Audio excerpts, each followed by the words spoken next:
Muy buenos días, estimados estudiantes de la sección de la Unidad Curricular Gestión de Riesgo e Incertidumbre para Proyectos de Ingeniería.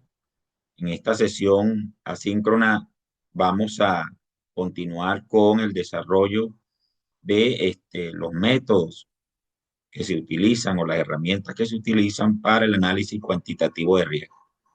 En esta oportunidad, una vez que habíamos definido la simulación Monte Carlo como la herramienta más utilizada y poderosa para este tipo de análisis, existen otras que vienen a complementar eh, las metodologías o las herramientas que se utilizan para fortalecer las decisiones que se han de tomar.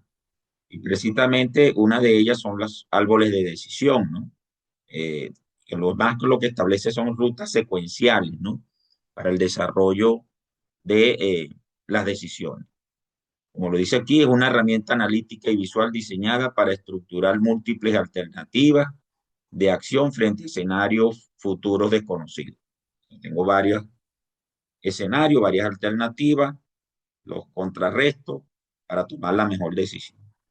Su propósito central es evaluar decisiones secuenciales, ¿sí? Bajo niveles altos de incertidumbre, permitiendo responder disyuntivas críticas en la gerencia de proyectos.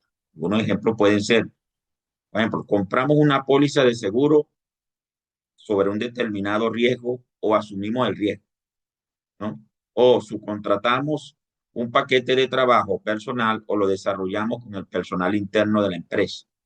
Entonces, es una, es una decisión secuencial, de verdad, a partir de árboles de decisión para tomar la más idónea.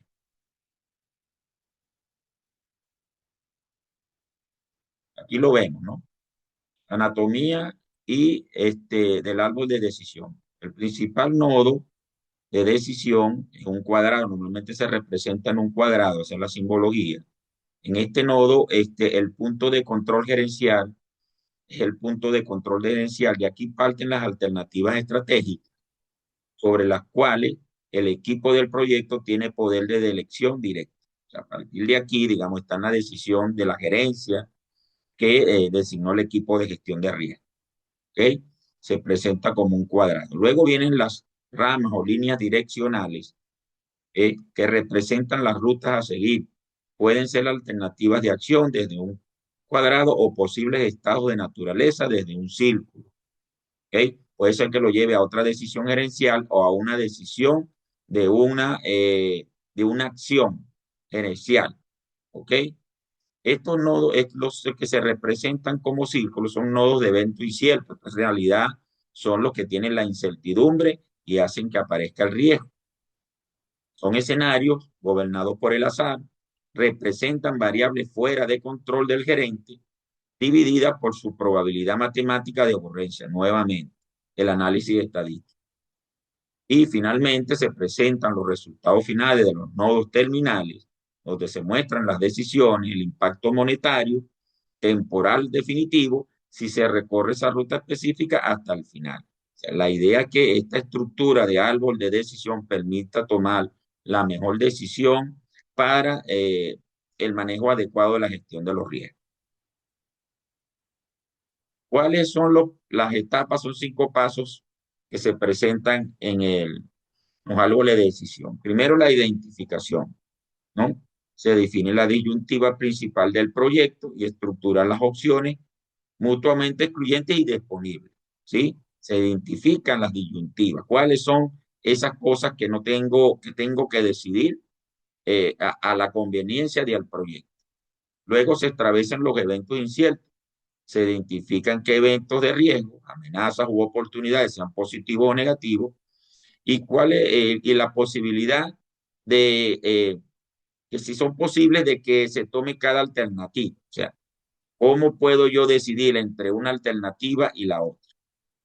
Luego viene la cuantificación, que establece la probabilidad para cada rama originada en un nodo circular. La suma de las ramas de un mismo nodo debe ser estrictamente 100%. Cuando se viene el desglose de las ramas circulares, si usted le suma a una opción el 10%, la otra opción es el 90%. Recuerde que va a estimar números con precios, con presupuestos, etcétera. Recuerda que estamos en análisis cuantitativo. Luego usted calcula el valor esperado neto, que multiplica la probabilidad de cada escenario, de cada riesgo, por su impacto monetario, para obtener nuevamente el PI, el producto, lo que llamamos el costo o beneficio ponderado. ¿Sí? Y luego selecciona, elegir la ruta con el mayor valor esperado para maximizar el beneficio o el menor valor esperado para minimizar el costo. Eso dependiendo de lo que usted quiere. Cuando es beneficio, usted toma el máximo. Cuando es costo, usted toma el mínimo, ¿no? Entonces, siguiendo estos pasos, usted establece su árbol de decisiones para tomar la mejor decisión, valga la redundancia, en términos de gestión de riesgo. Y vamos a hacer un ejemplo. Ese valor BE que debe calcular en los nodos circulares no es más que la multiplicación de la probabilidad por el impacto financiero. Normalmente usted debe conocer esos datos.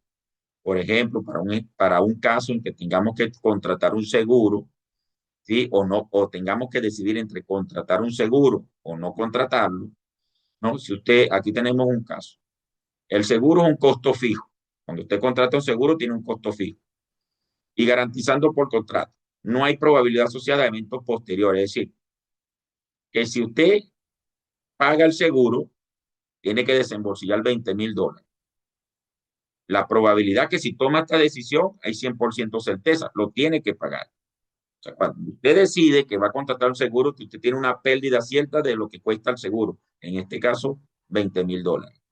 Ahora, si usted decide no contratar ese seguro y se va, digamos, a riesgo, ¿no? Usted necesita hacer un análisis de probabilidad, requiere integrar la probabilidad de los escenarios identificados en el nodo circular. Cuando usted establece no contratar el seguro, puede haber un escenario 1, le atribuye un porcentaje de ocurrencia, de probabilidad de ocurrencia de ese escenario y le atribuye un impacto económico. Para el caso de que ocurra un accidente sin contratar seguro y esa probabilidad de ese accidente es un 10% y el costo de impacto es $300,000, usted sabe que si ocurre un accidente va a perder $30,000, que es el 10% de 300,000, es la multiplicación o el porcentaje.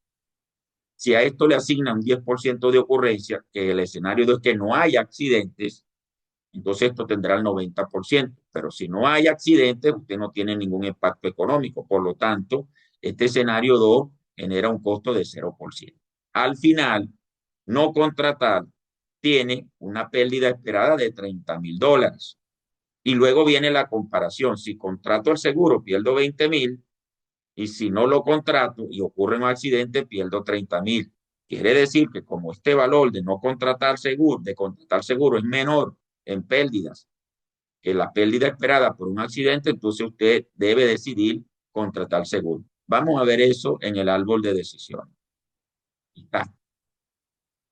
Dice caso de aplicación, pues, acá, caso de aplicación del proyecto de transporte de equipos. La disyuntiva, por aquí, dice proyecto de transporte de equipos críticos, disyuntiva. ¿Debe la gerencia adquirir un costo de seguro de transporte o asumir el riesgo del traslado sin cobertura? Entonces, nuevamente, aquí estaría el cuadrado que te pregunta. Contratar seguro, hay un costo fijo de $20,000. No contratar seguro, inicialmente no hay un costo, pero existen dos escenarios. Ya viene la parte del nodo circular. Si ocurre un accidente que tiene un 10% de probabilidad y un impacto de $300,000, o que no ocurre un accidente, si este tiene 10%, sería el 90%, con un impacto de $0, no ocurre un accidente. Entonces, se hacen los cálculos, ¿verdad? Se hacen los cálculos y nuevamente el 10% de 300,000 son $30,000 y el 90% de cero impacto serían $0. Por lo tanto, el valor esperado cuando contrato el seguro es $20,000 y el valor esperado cuando ocurre un accidente con esta probabilidad y este impacto es $30,000. Entonces, como el valor esperado, como esto es un costo, es menor para el caso de contratar seguro que cuando lo contrato Cuando no lo contrata y ocurre un accidente, entonces la gerencia debe decidir por contratar un seguro. Como lo dice allí, la matemática dicta la decisión. Contratar el seguro minimiza la pérdida esperada bajo la incertidumbre. $20,000 frente a 30,000 de exposición al riesgo. Así se utiliza el árbol de decisiones. Aquí en la caja cuadrada iría el seguro para el transporte de equipo. Luego vienen las ramificaciones y luego vienen los nodos de probabilidad de impacto y los árboles de decisión.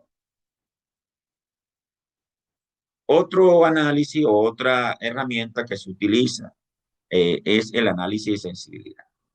El análisis de sensibilidad, como lo dice allí, determina qué variables inciertas tienen mayor impacto en el resultado del proyecto. Permite focalizar la gestión de riesgo basándose en el principio de Pareto. Pareto lo que dice que el 80% del impacto proviene del 20% de las variables críticas. Ese es como el modelo que toma el estudio, el análisis, el modelo estadístico para hacer el análisis de sensibilidad. Esto se hace a partir, después que se corre la simulación Monte Carlo, usted le puede pedir a ese software, a esa simulación, a esa herramienta, que le realice el análisis de sensibilidad. Y lo que va a medir es la relación que hay entre las variables de entrada y su efecto en las variables de salida. ¿Ok? Los métodos más comunes son el diagrama de Tornado, que es el que vamos a presentar en este curso. También hay análisis de correlación de Pearson, ¿sí? Que hace una correlación lineal para determinar coeficientes de variación. Y hay análisis de escenario. Y vamos a utilizar el diagrama de Tornado, que vuelvo y repito, después que usted hace la simulación Monte Carlo, puede pedir que le haga un análisis de sensibilidad.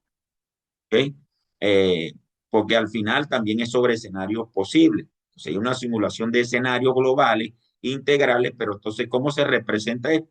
Bueno, a través del diagrama de Tornado. Por ejemplo, para el caso de la construcción del puente, una vez que se haga la corrida de Monte Carlo y se haga la ejecución del análisis de sensibilidad, te van a presentar una tabla como esta, donde está la variable incierta, el rango de variación y el impacto en el costo total. Sea, para las variables de precio de acero, productividad de mano de obra, duración de permiso y tipo de cambio, se establece un rango. Este es el rango en que varía o cambia esa variable incierta. ¿Okay? Es el rango de más o menos, se establece con más o menos porque va de valores positivos o negativos o viceversa. Las variables que presenten mayor rango de variación son las más sensibles. Son las más sensibles. Es la que tú debes monitorear. Y obviamente también se presenta una barra de impacto en los costos, ese costo, pues ese tiempo de ejecución, etcétera, lo que tú le definas, que va también entre un valor máximo y un valor mínimo. Entonces, ese es el rango. Lo que se interpreta esto aquí es que una variación del precio del acero del 30% tiene una incidencia en el impacto del costo del 15%, más o menos entre el 12 y el 15%. Para el caso de la productividad de mano de obra, cuando cambia en un 20%, tiene una variación del 20%, entre menos 8 y el 20%. Duración de permiso para este rango tiene un impacto de entre 3 y 5%. Aquí es fácil porque las barras horizontales más largas son las que indican mayor impacto y los rangos más grandes son los que indican mayor sensibilidad. Por lo tanto, esos deben ser los riesgos que tú debes analizar para tomar decisiones. Es decir, prioriza los riesgos que tengan mayor rango de variación y mayor impacto en la sensibilidad y las barras horizontales. Entonces aquí tendríamos que priorizar el precio del acero y la productividad de mano de obra sobre el tipo de cambio y la duración de permiso. Entonces, y nota, la variable superior requiere máxima prioridad, monitoreo y estrategia para la decisión de contratos o de alguna decisión gerencial que se tenga allí. Y lo volvemos a ver, ¿no? Determina qué incertidumbre tiene mayor impacto al lado en el proyecto, aplica el principio de Pareto, ¿sí? Nuevamente, aquí se especifican las variables y el rango de variación, y aquí tenemos el diagrama de Pareto, donde se ve la estimación del rango del impacto positivo o negativo de cada uno. Hacia la derecha siempre está el positivo, a la izquierda está el negativo. Por ejemplo, si el precio del acero sube en un 30%, entonces el impacto es que se aumenta en un 15% el costo. Si el precio del acero baja en un 30%, entonces el impacto es que se disminuye en el 12% en el costo. Entonces, estos rangos no son simétricos porque como esto es una aleatoriedad, dependiendo el sentido que tome esa variación, pues va a tener un impacto positivo o un impacto negativo. Para el caso del precio del acero es más 15, pero negativo es menos 12. Para la productividad de oro es más 10, aquí es menos 8, aquí es más 5, 3. No todo el tiempo, solo en algunos casos tiene el mismo impacto positivo o negativo. Recuerden que son simulaciones de escenarios, ¿ok? Entonces, eh, el monitoreo debe ser asimétrico, dice que el gerente debe priorizar obsesivamente coberturas financieras o contratos a precio fijo para el acero e ignorar fluctuaciones del tipo de cambio. Como el tipo de cambio presenta una poca variación en el impacto, el gerente prioriza los precios del acero y la productividad de la mano de obra sobre estos otros dos riesgos. Otro método que se utiliza para cuantificar o tomar una decisión, o sobre todo estimar en este caso la reserva de contingencia, es el valor esperado monetario, ¿sí? El valor monetario esperado, que es el valor neto, digamos, de la reserva de contingencia.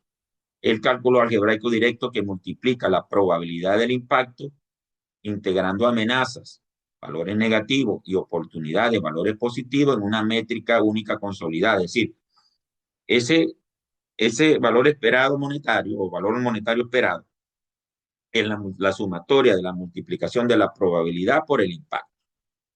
Vamos a ver algunas tablas aquí sencillas de una tabla de contabilidad de riesgo. Uno identifica el riesgo, por ejemplo, demora de permiso ambiental, descubrimiento de suelo rocoso, pero para este proyecto hay una oportunidad de entrega anticipada, siempre cuando uno se presentan oportunidades, sobre todo de cumplir ciertas obligaciones antes del tiempo, eso es una oportunidad, no es un riesgo negativo y ahí se ahorra dinero, normalmente va asociada al ahorro de dinero. Se establecen las probabilidades en porcentajes para cada uno de esos riesgos y se establece el impacto. Fíjese que la demora de permiso y el descubrimiento del suelo rocoso tienen un impacto monetario de 200,000 y 500,000 dólares. Calculo el valor esperado, es la multiplicación del 30% por 200,000, da 60,000 dólares. 500,000 por 15% da 75,000 dólares. Esto es tan negativo porque son pérdidas, son riesgos negativos, mientras que la oportunidad, si yo entrego de manera anticipada, me ahorro, hay una probabilidad de 20% que ocurra, me ahorro 150,000 dólares, entonces eso es 20% por 150,000 dólares a 30,000. Sumo eso de manera algebraica, signos diferentes se restan y eso da una exposición total de proyecto de menos 105,000 dólares. Da negativa, es decir, va a haber un impacto negativo en el proyecto, pero lo importante aquí es que las oportunidades reducen esas pérdidas por riesgo. Entonces, este valor se toma como la reserva de contingencia. Tú le dices al inversionista que debe disponer de 105,000 dólares previendo estos escenarios como reserva de contingencia. ¿Cuál es la interpretación gerencial? Bueno, las oportunidades son reservas de capital ocultas. La bonificación potencial reduce la reserva de contingencia. Esto, la oportunidad la bonificación anticipada, ¿verdad? De contingencia teórica necesaria de 135,000 dólares a 105,000, mejorando la rentabilidad del portafolio proyectada en el proyecto. O sea, se establece 105,000 dólares de la reserva de contingencia. Muchos de los riesgos que tú analizas, sobre todo aquellos que requieren el análisis cuantitativo, normalmente primero deben pasar por un análisis cualitativo para determinar que esos son los extremos y luego hacer un análisis cuantitativo de solo esos riesgos extremos. Entonces, normalmente están integrados, a menos que sean riesgos de, de, de nivel muy bajo que no pasen al análisis cuantitativo. Entonces, nuevamente recordando un poco y para hacer un resumen de estos métodos. En la etapa del análisis cualitativo, la herramienta es una matriz de probabilidad de impacto, Multiplico el impacto por la probabilidad y categorizo los riesgos. Productos, riesgos priorizados, si son altos, medios o bajos. Los altos y los extremos los debo llevar a un análisis cuantitativo que debe ser selectivo, selecciona ese tipo de riesgos. Y las herramientas son análisis Monte Carlo, árboles de decisión, eh, estudio de sensibilidad y el valor esperado neto. El producto son distribuciones de costo-tiempo, reservas y decisiones óptimas, o sea, para decidir en términos económicos. Recomendación práctica, creo que lo comentamos, proyectos pequeños o de baja incertidumbre solo requieren análisis cualitativo. Proyectos grandes, complejos, con alto impacto económico, necesariamente deben hacerse un análisis cuantitativo complementario de Monte Carlo o con árboles de decisión o con análisis de sensibilidad o con valor esperado neto. Todo eso se realiza también con Monte Carlo, tiene esas herramientas. Algunas parecen más sencillas que las otras, pero al final necesitas de las variaciones, los rangos, la probabilidad de impacto, que eso muchas veces con datos recolectados de escenarios pasados, tú puedes tener esos datos predeterminados. Si no, tienes que hacer una estimación económica o hacer los estudios de variación para poder tener los parámetros que te lleven a la decisión que debe ser más oportuna, la decisión que te va a llevar a los mejores resultados de la gestión de riesgo. Vamos a ver si, haciendo un resumen de otro ejemplo, ¿no? Para consolidar esto, ¿no? Es que el CAMO, que es la parte medular del curso, porque es la cuantitativa, para nosotros los ingenieros. Analicemos, hagamos un análisis de cualitativo y cuantitativo de un proyecto que consiste en la instalación de una planta solar fotovoltaica de 10.000 megawatts. Y tenemos los siguientes datos. Riesgos identificados, solo los primarios. Después de eso se identificaron riesgos técnicos, fallas en los inversores, con una probabilidad del 20% y un impacto de $300.000. Riesgos externos, cambio en aranceles de importación de los paneles solares, con una probabilidad del 15% y un impacto de $500.000. Riesgo de gestión, retraso en la aprobación de conexión a red, con una probabilidad de 40%, un impacto en tiempo de 3 meses, y que esto genera un costo adicional por financiamiento de $120.000. Riesgos de oportunidad, es decir, son riesgos positivos, mejora tecnológica que reduce el costo de montaje con una probabilidad del 25% y un ahorro de $80.000. Vuelvo, repito, aquí presento el análisis y el proceso global de los resultados. Usted tiene que apropiarse de la herramienta de Monte Carlo y de estos métodos cuantitativos para poder determinar las variables productos. En este curso vamos a hacer hincapié en la debida interpretación de los resultados. Apóyense para el uso adecuado de la herramienta en tutoriales de videos, en guías prácticas, en simuladores, en compañeros que manejen estos software, porque hay que hacerlo bien para poder interpretar los resultados. Sin embargo, por, por lo puntual del curso, por la dirección del curso, nuestro propósito aquí es hacer el uso adecuado de la herramienta, pero haciendo énfasis en la interpretación de los resultados. Entonces, cuando hacemos el análisis de esa planta, de ese proyecto de la planta solar y analizamos, ya sabemos que el primero es un filtro cualitativo, ese lo llamamos ahí lo que permite caracterizar los riesgos, hago la falla inversores, la probabilidad y el impacto, o aranceles por paneles, probabilidad e impacto, retratos son los datos que tenemos y lo que hago, recuerden que multiplico eso y voy a establecer colores de de, eh, niveles de riesgo. Entonces, aquí las fallas de inversores y los aranceles por los paneles son los riesgos más altos, ¿no? Luego de eso, paso a un estudio del valor monetario neto, ¿no?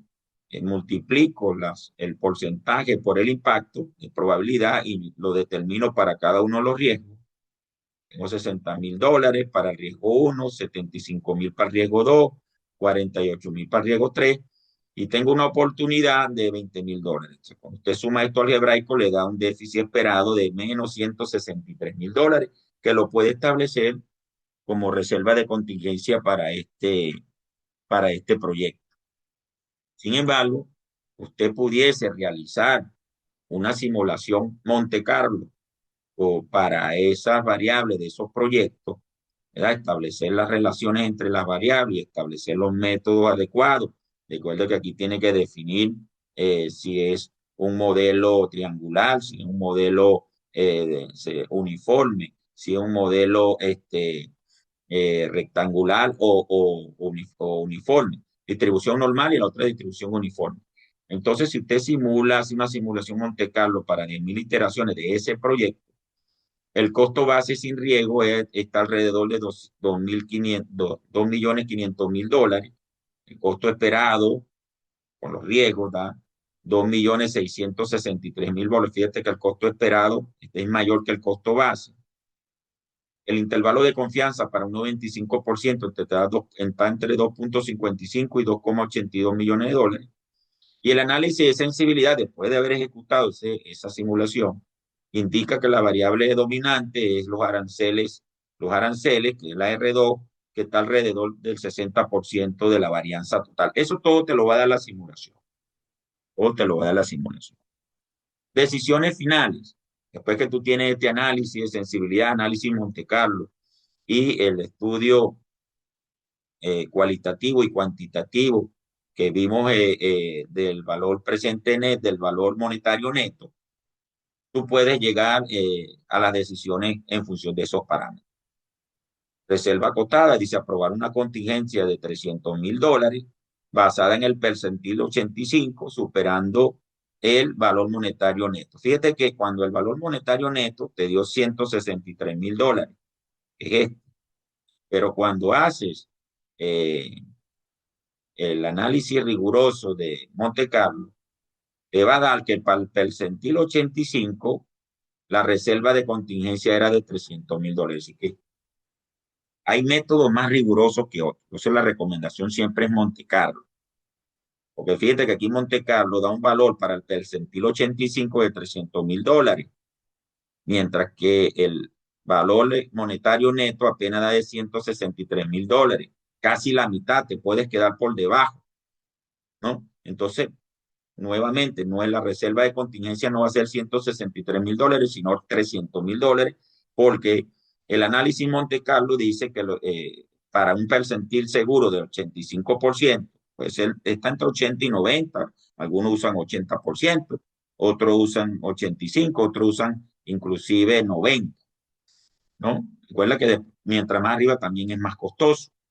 Entonces, transferencia del riesgo, adquirir una póliza de seguro especializada contra la volatilidad arancelaria de ese riesgo 2, que tiene un 60% de varianza. Es decir, yo transfiero el riesgo a qué, contrato una póliza de seguro para ese tipo de riesgo. Mitigación del cronograma, negociar preaprobación condicionada con operadores de red para desactivar R3. Es decir, R3 era el retraso a la red. Entonces, aquí hay una mitigación del cronograma, negociar preaprobación condicionada con operador de la red. Entonces, todos esos riesgos, aunque unos sean más extremos que otros, deben, digamos, tratarse, lo único que se tratan de diferente manera. Uno los prioriza y a otros los gestiona de manera adecuada. Infraestructura, herramientas y bibliografía para consolidar el análisis cualitativo y cuantitativo. Bueno, ecosistema de software recomendado para ejecutar el análisis de alta fidelidad e integración probabilística. Como ya les dije, hay muchas herramientas, todas basadas en Excel. Lo único que cambia es el lenguaje de programación, pero al final son sistemas de simulación.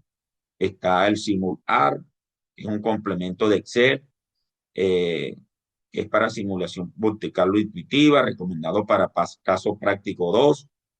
Ahí hay algunos enlaces, pero recuerden que las versiones gratuitas son muy limitadas. Está la herramienta R, que es una programación estadística, que lo que hace es un modelado estocástico de alta complejidad. Ahí está el enlace y el acceso. Esta R, la RIS, está también libre en la web. Están los Google Share, los Open Tools, inclusive hoy en día Las inteligencias artificiales están conectadas a estas herramientas de simulación y usted a partir de la IA puede hacer un análisis de sensibilidad. Lo importante es que usted sepa qué datos está suministrando, qué está haciendo el simulador, qué resultados le arroja para que usted haga la interpretación adecuada. Como toda simulación de cualquier proceso, usted tiene que saber lo que está haciendo el simulador, seleccionar adecuadamente los modelos, seleccionar adecuadamente la sintaxis, el comando de ejecución y establecer las relaciones causa-efecto entre las variables y sobre todo hacer una buena interpretación de los resultados, en este caso de los histogramas o del diagrama de frecuencia acumulada, ¿sí? De probabilidad acumulada, que te da los valores de los percentiles y las tendencias.